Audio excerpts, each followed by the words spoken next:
Welcome back to the brewery. My name is Nope. Jesse James. Top left, we've got Clark.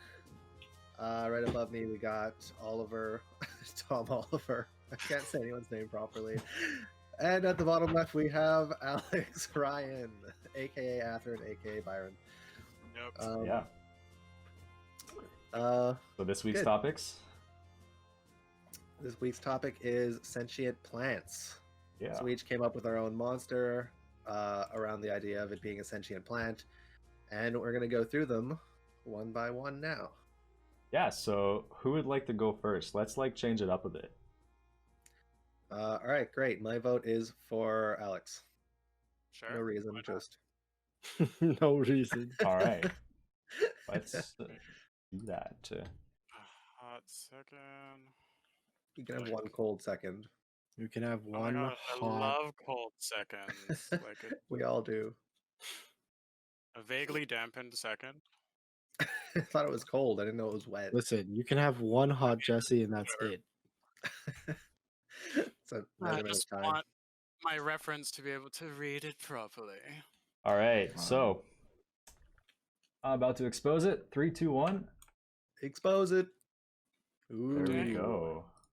Zoom that in a So bit. what I did Yeah. instead of a monster, I made a race. They are the Draeuja. They are dryads, but they're also like ninjas in the way that they go around. But the most important thing about them, if you look at their alignment, they are chaotic Fadi, so they will charm you first. They're small creatures. The tall ones tower about like 4 feet, so they're small and in bushes. They like to camouflage in either like grassy plains or in forest.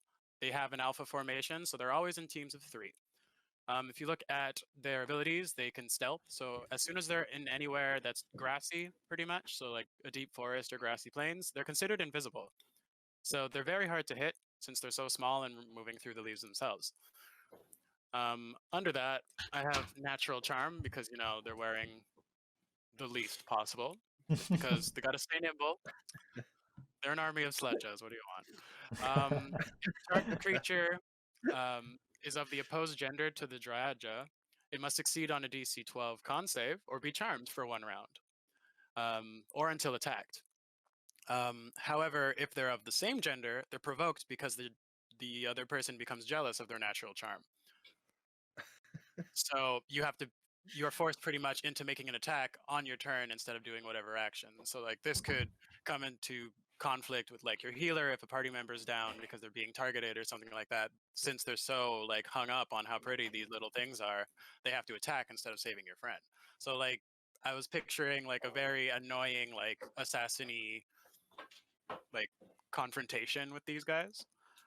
So I gave them like a weapon strike and a dagger throw so that they can stay either like close range or like long range depending on the situation. Because if in my description over here where I can read it slowly, these woodland creatures live in small tribes in the deep forests of Feywild. They are very territorial and will attack any traveler unfortunate enough to stray close to their home. They're close to their home base. Out here, dyslexic. The Draeuja attack in troops of at least 3 and will charm their targets before delivering the vital blow once their guard is down.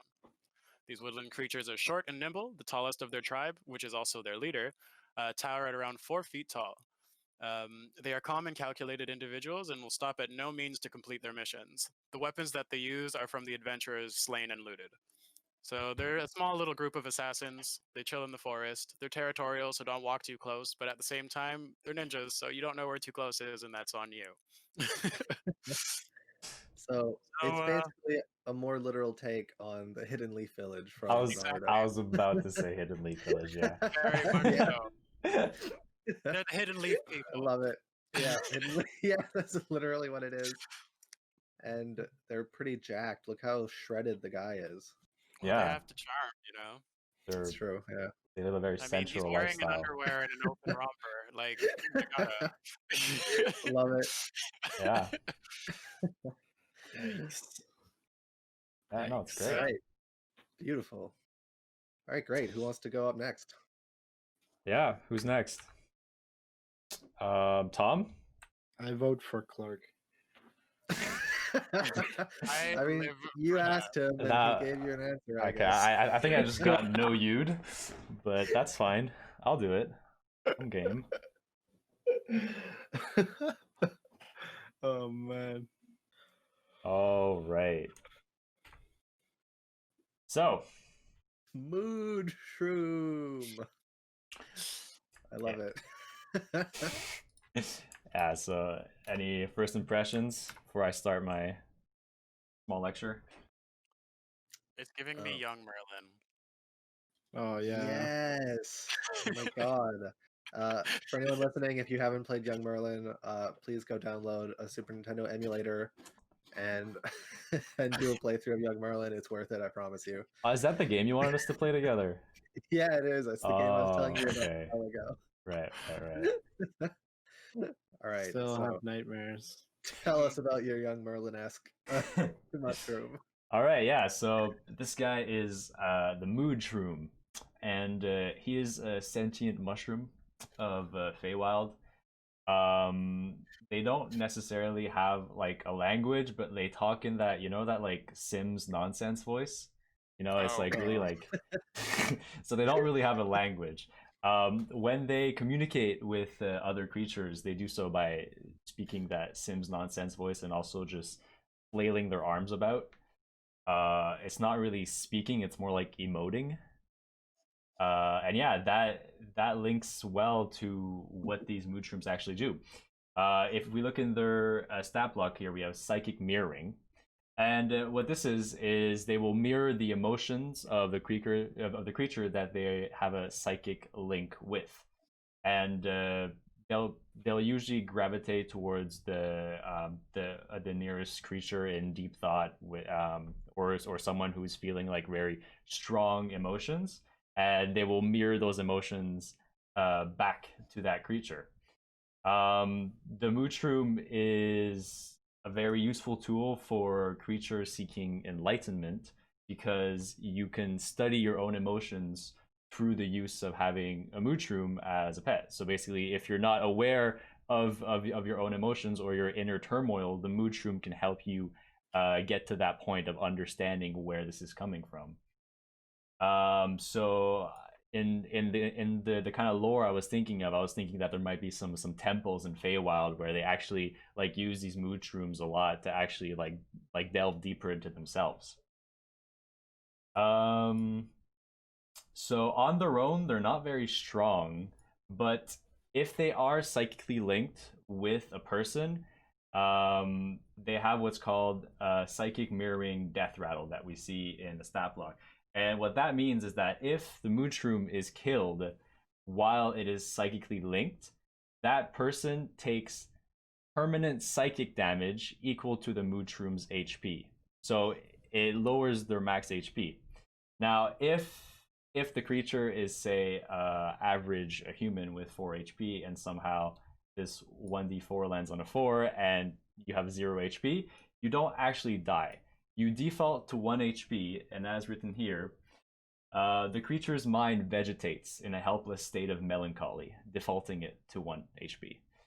And yeah, the only way to remedy this is to actually ingest the mood shroom that was killed. And if you are in this state of melancholy at 1 HP because it just sapped all of your life force, then someone actually has to force feed it to you for you to come back to your normal self. And so yeah, that's its main characteristic, I would say. It does have some actions. It has blade attack and kick, and both of them you'll notice do 1d1 minus 1 damage, so they actually don't do any damage, but they are used in special ways. For example, for the blade attack, the mood shroom hits you with its blade of grass. Ticklish creatures may be prone to giggling, lifting their mood.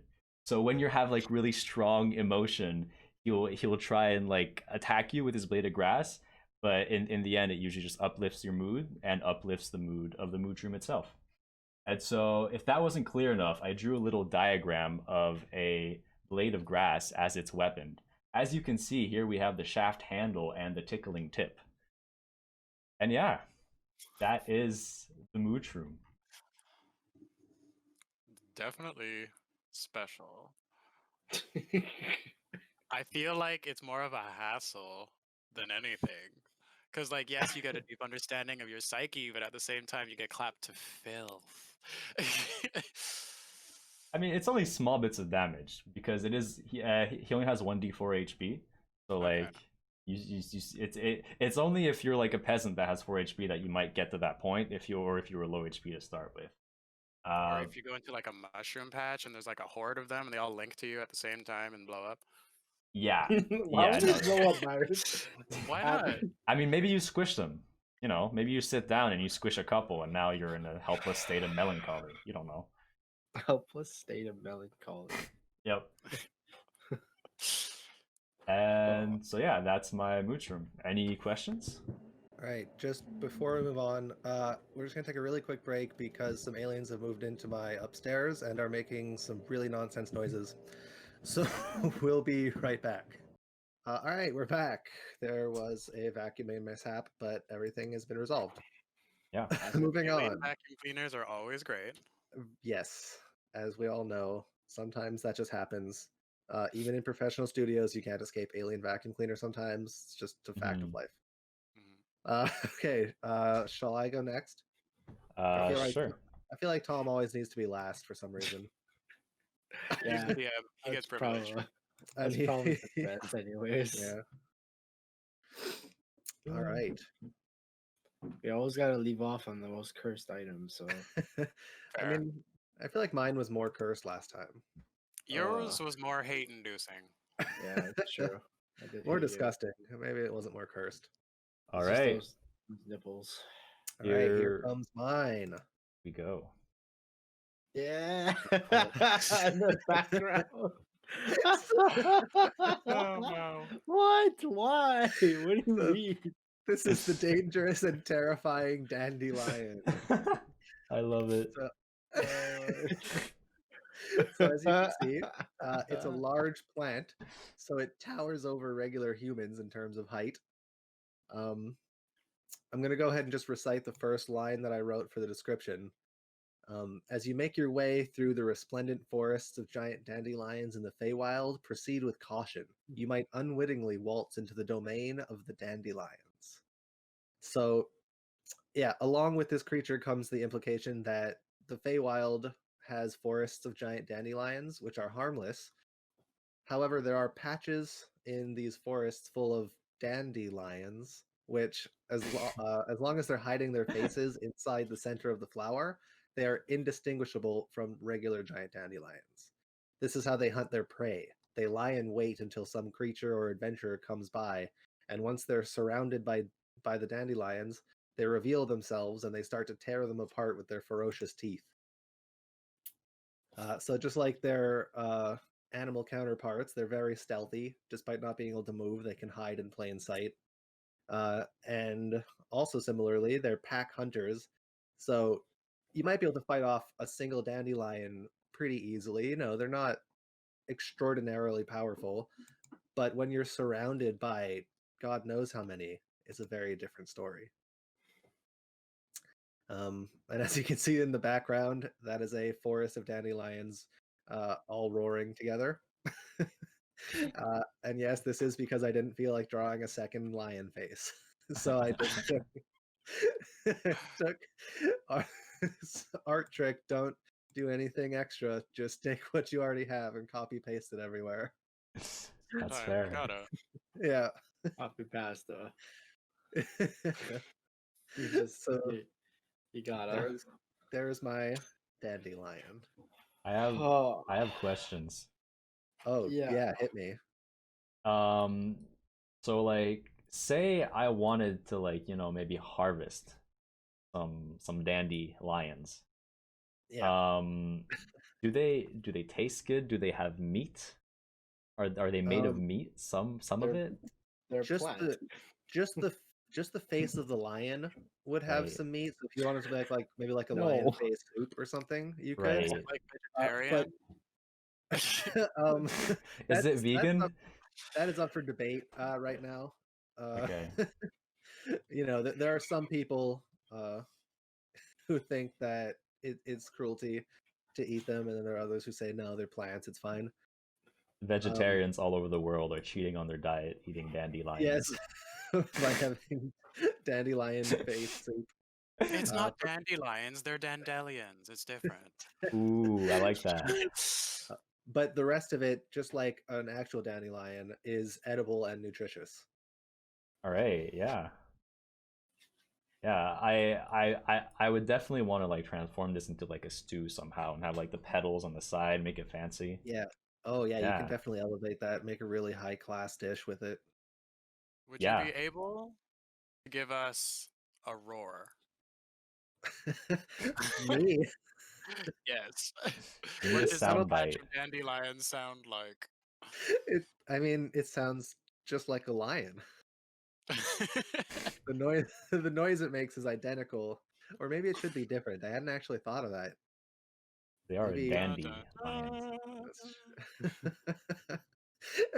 Yeah, they're dandelions. So instead of roaring regularly, they just do like a roar. Oh, I love that. roar. So this is, as you're walking through a giant dandelion forest, you might hear off in the distance a bunch of just roar, roar, roar, roar. Oh man, now I can just imagine like a farm of these. It'd just be so loud. Yeah, very loud. Roar. Yes, if you farm them and they become comfortable around you, then they'll make that noise all the time. If you farm them and they become comfortable around you, those two things don't go together. Well, you let them live out most of their life until they're adults, and that's when you harvest them. Right. But Okay. throughout that whole time, So- you can befriend them. Do they photosynthesize or what? Yes, yeah, I forgot to mention they can actually survive solely off the nutrition from the soil with sunlight and water, but they're still primarily carnivorous, so they prefer meat. So like they survive, but they don't really live. You know, they survive in the same way that like you and I would survive if we ate broccoli and chicken every day. It's fine, and we'll live off of it, but but we want a steak sometimes.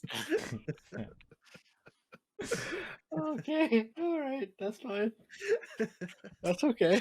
Yeah. Wow, I feel right. like I think I went a little overboard with mine now. Oh no. Oh, not at all. We're looking forward to hearing about it. Let's Yeah. let's go. get right into that, right? Let's hear about it now. Clark was the one that was like, the CR has to be 25. I mean, you decided. I But then You also- offered. said that, so I that's offered. what happened. It was a suggestion.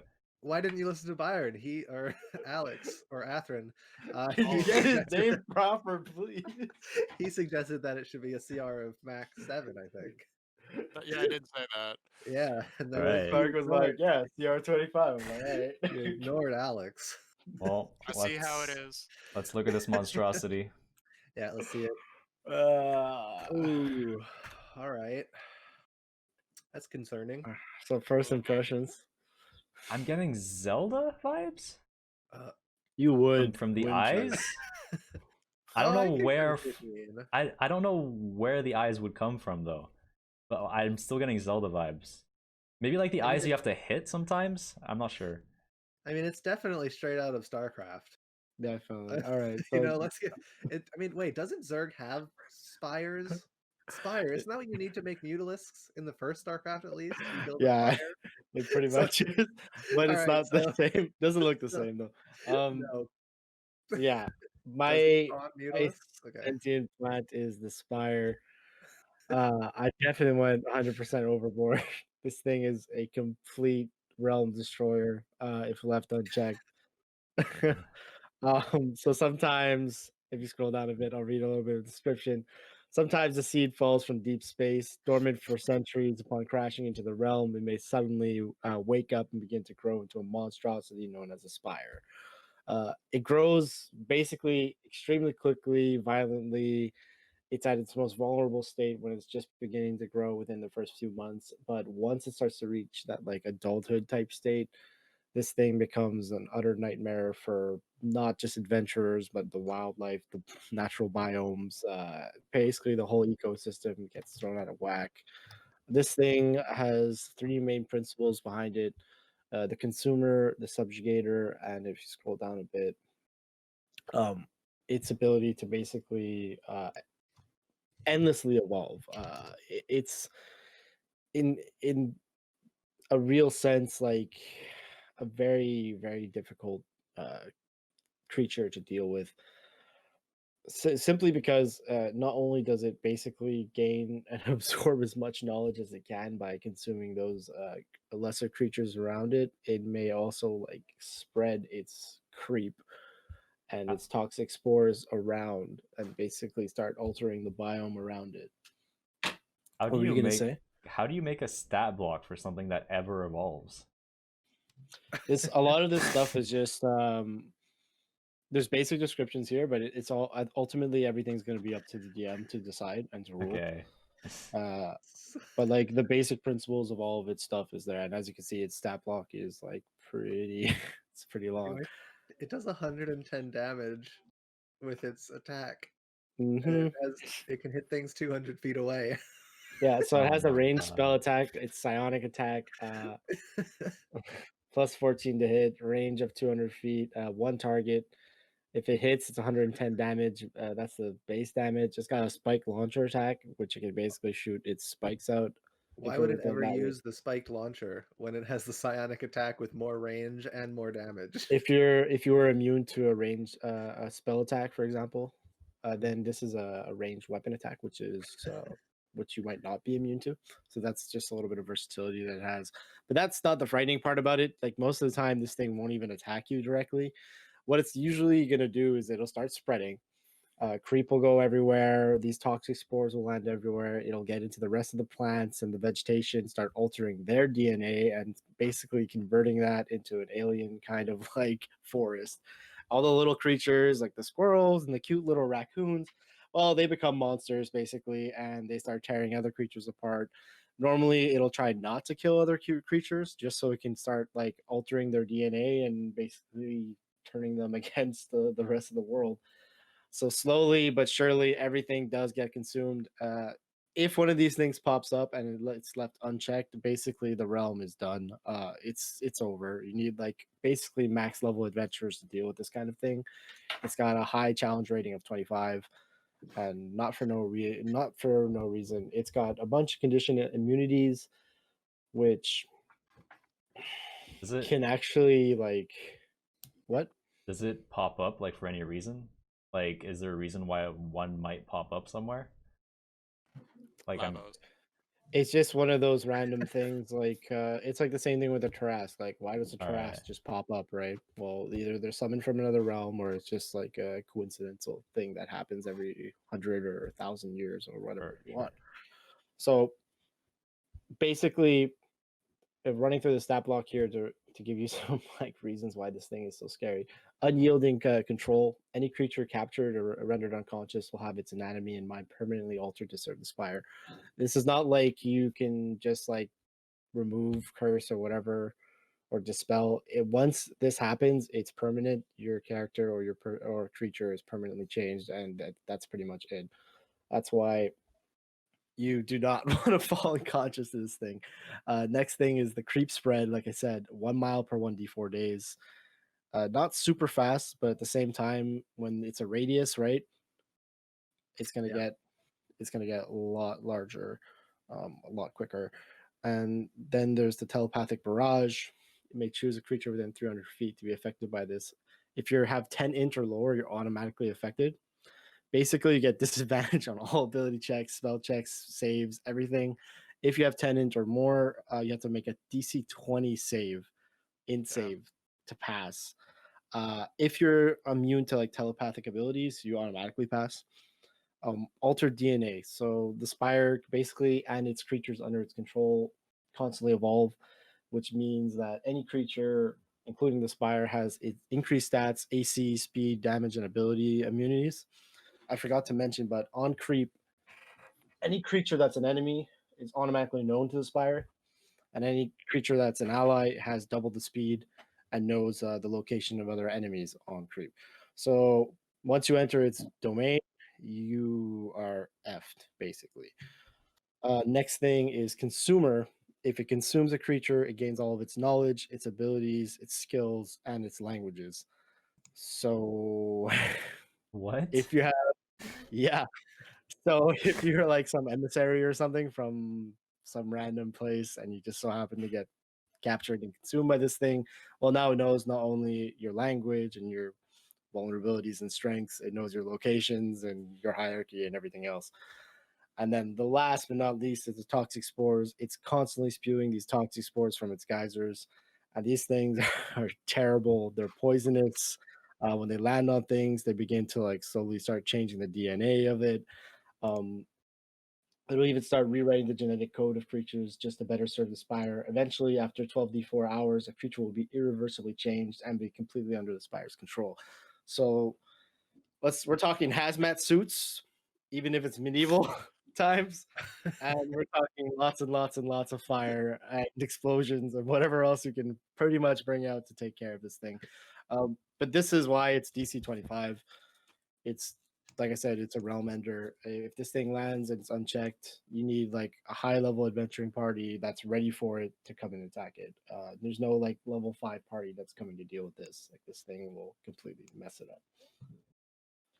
So yeah, that's my nightmare fuel for this week. That was a lot. What if you cash banishment? Ooh, Wouldn't it go back to where it comes from? That's the thing. It comes from the same realm that you're in. Okay, just So you're far not away. banishing it anywhere else. You know what I mean? You could maybe teleport it. There's some creative solutions that you'd have to get, but I'm not sure what the range of those spells are. But like Not I said, enough to dodge the 200 miles, whatever.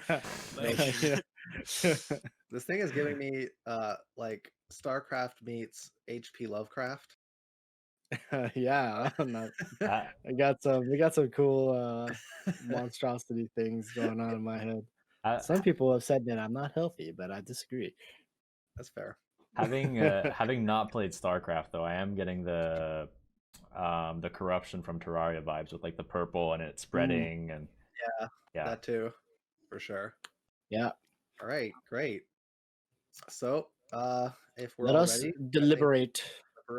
And we'll be right back. Let us deliberate. All right, welcome back. We are finished our deliberations and ready to start ranking these creatures. Yeah, we are. Let's start in the same order that we presented. So Byron, I believe, is first. Indeed. Yep. A little drum roll, please. Bam. Perfect. Okay, so I gave my gold medal to the Dandelion. Thank you. I have always loved that concept because it's a recurring joke in our sessions. Yes, it's true. And just the roar only added it to me how much I need them. Just roar. It's just I don't know. I was biased because I've been loving that, so I had to.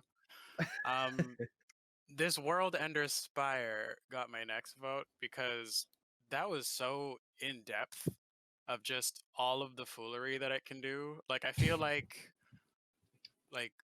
it was more thought up than Game of Thrones' entire plot was. Like this, like it was from the how it entered the world, what it can do. Like you had like within these many months, this happens in this order, and then it's spreading. It was a movie description in its own.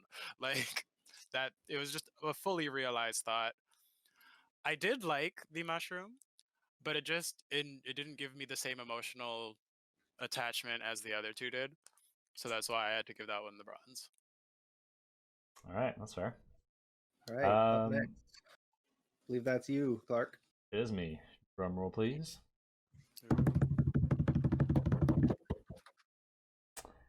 Ooh, quite similar. Dandelion is gonna work indeed. up. Yeah, so I'm gonna explain from bottom to top. The bronze I gave to you, Byron, Alex. All of them. All might as of well them. take Athrun next too. Athrun, yeah, and Athrun. We're gonna combine them all together, create a bigger I'm a name. Cerberus. But yeah, to be honest, I liked what you created, but it was just for the simple reason that in my mind it just didn't fit the theme of sentient vegetation, because I was really more picturing like the vegetation itself being like sentient. So like I like the conceptualization of it and all that it is, but I felt like the theme wasn't respected as well as the others were. That's why I gave bronze there. Silver I gave to Tom because it's over the top, great. It's very much vegetation. It's very much like corruption, and I think a lot of games have corruption, and this is very much like that, and it brings it to the D&D universe. Yeah, so I like that, and I gave gold to the Dandelion because like how can you not love that creature? And I'm really like Wally was explaining, I was really like picturing, you know, like a farm of dandelions and how that would seem, and I really want that completely illustrated and them all yelling at the farmer, and yeah, I want that to become a thing. So yeah. If we get 100 Patreon subscribers, I will illustrate the entire image. Hell yeah. All right, moving on. The next person was Me. all right. Drum roll, please. There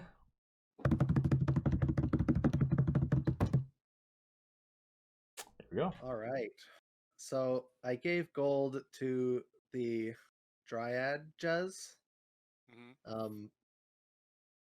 Yeah, I don't know. They just struck me as something really cool that I could include in a campaign. And I think I just got a lot of ideas from it, and that's what kind of gave me the impulse to give that one gold. Okay. I would love to try to drive a campaign in the direction where like a party might be going through the Feywild and come across this little civilization and get attacked or something. Uh, so I just really like the concept behind those. I gave silver to what was your monster called again? The mood shroom. The mood Shroom. yes. Um, it was very simple. It was very low CR, but it just kind of captured my heart. It was such a cute little thing, and I like the concept behind it. You know, it doesn't just attack, it doesn't just do this and that. It has a simple ability that stays very true to like what the creature is. Mhm. Finally, even though I love this creature and I'm very nostalgic about it because it brings back my childhood of StarCraft, playing that every single day. Um, and it was just a little bit too much for me. It was kind of overwhelming to have another world ender. Um, so despite really, really liking the creature, and I could see, you know, using it as the big bad, um, it was bronze for me in this case. So those are my Pickens. All right, last up, Tom. Our final one. Drum roll, please. Ooh, drum roll. All right. So I'll run this down from bronze to gold. I did give bronze to the mood shroom. It was a tough decision to actually make. I like the concept a lot. It doesn't strike me as threatening. It does strike me as like very. Does it have to be threatening? It's just Everything like is threatening. because I guess I'm looking at it a lot from like a DM's perspective. Is like, what am I gonna do with this thing? Like, if do I put it in front of like players to actually fight? No, it doesn't actually do anything. Do I put it as a puzzle? Not really, because it doesn't really do that much. The only thing is I see it as like a gimmick in certain situations that I can maybe use. But besides that, like the concept art is great. I really do like the kind of way it does fit into the environment. I could definitely see like a bunch of these little things going around, and I'll probably like steal this definitely and like change the stat block a little bit and then introduce this creature as something else. All right. 100% gonna happen. Like y'all are gonna encounter something that looks exactly like this, and it's probably gonna explode. Just warning you right now. Catherine's probably gonna eat it. Something crazy like that's gonna happen, or it's gonna like jump into your mouth and try to like take over your brain or some crazy stuff like that. I don't know. I'm always doing dumb shit like that. Nightmare fuel is what runs me. Like when Plankton gets into SpongeBob's head and Yes, controls the brain stop. with the little Um, levers. Next up, I did give Silver, like, it was neck and neck between these two. You got the Hidden Leaf Village over here. And let's not even deny the fact that that's what it is. If Yeah. the Hidden Leaf Village had hookers and thoughts, then that's what basically they would be. Like, holy shit. And then, but at the same time, like, we all know, like, the viewers, you guys might not know this. Dandelion is a running theme. It's a very big joke. We've used this multiple times. It just happened one day. We're like, oh, let's go into the field of dandelions. And it was like, oh, well, what if those were actually lions? And then it just became this whole thing where it's like, yeah, there would actually be lions. And it's like, oh fuck, like, what have we done type thing.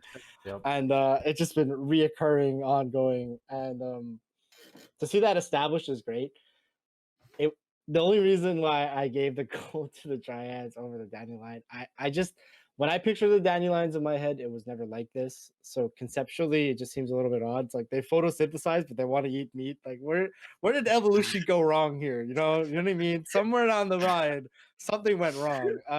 It's like they lost the whole lion part and only kept the face, and then the dandelion part was like, let's just grow super huge and just like neck it out and just be like, oh.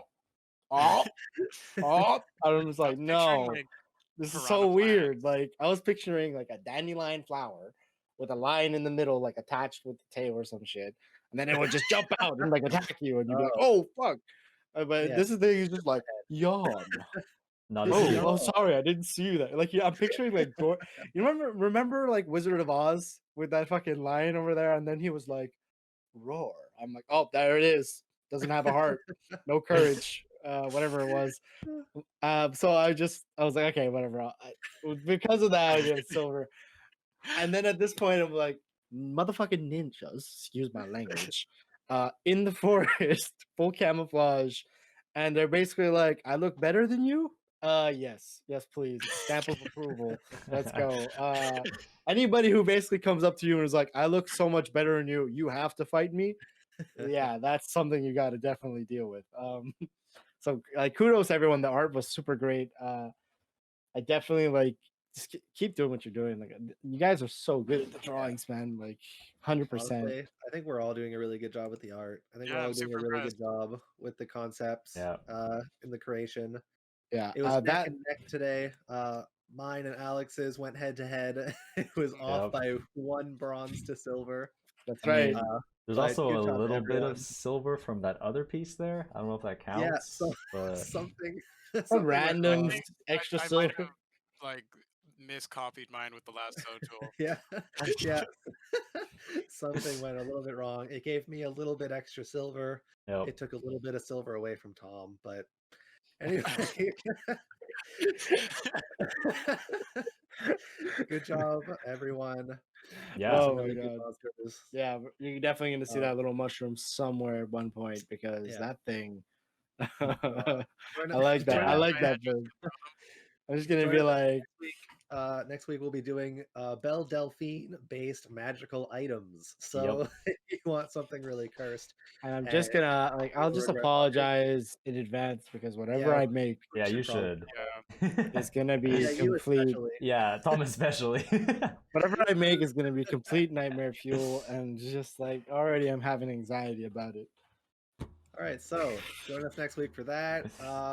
Hit the like button, hit the subscribe button, smash the like button, smash that like button. Yeah. Share it with your friends. Share it with your dog, your cat. Share it with your family, share it with your pets. Share it with Share. If you have Share on social media, please tweet this at her. And yeah, goodbye.